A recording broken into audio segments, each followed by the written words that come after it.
Hello, I'm Chancellor Mark Hagerott with the North Dakota University System. Today I'd like to give you an update on some news.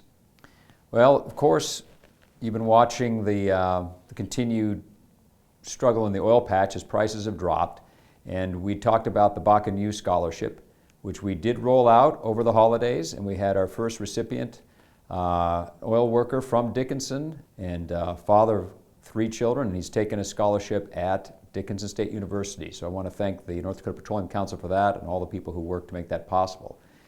And interestingly, 4 of the 5 Western colleges are all working or have rolled out additional Bakken U scholarships for oil workers. So if any oil workers are out there, you know one, please encourage them to take a look at the Bakken U website.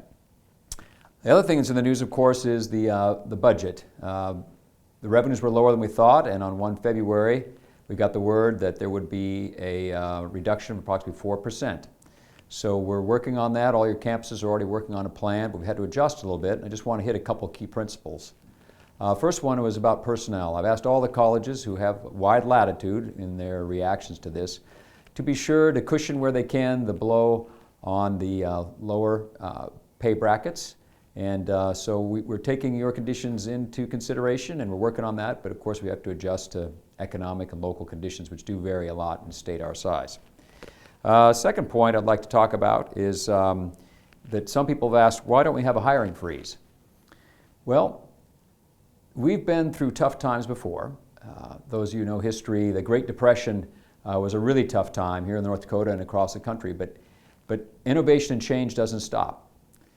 And during the Great Depression, technologies like radar, radio, even TV were invented, new medical technologies, that universities that were able to continue to create new faculty members, new research, basically laid the foundation for a new world. So there isn't a faculty hiring freeze or other freezes because there may be things that have to be manned up and worked on. I encourage you to keep looking to the future as you work on that.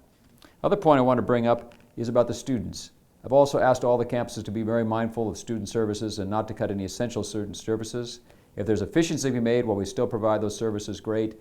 We want to be able to offer all the courses to get you out on time, but if there's particularly lower enrollment courses that can be combined with another one, work with our universities to be responsive to that double need of being more efficient with resources, but also making sure you get out on time with the services you need.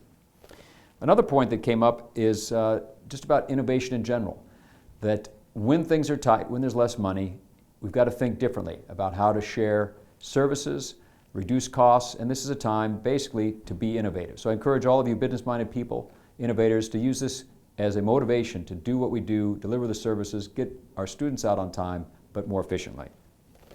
Now, the most important points, lastly, to the students and the faculty. I'd ask you not to be distracted by these budget cuts. You've got great administrators, presidents who are working on things.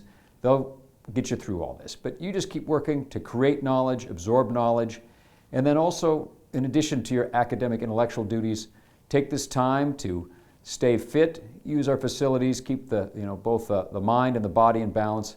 And lastly, I'd ask you to really think about keep building that moral foundation. As I'm reading, there's more and more substance abuse raging across this country, and this is a time to get good habits, responsible drinking, stay away from those other substances which we've all been reading about, and just keep focusing on your work. We'll get through the budget stuff.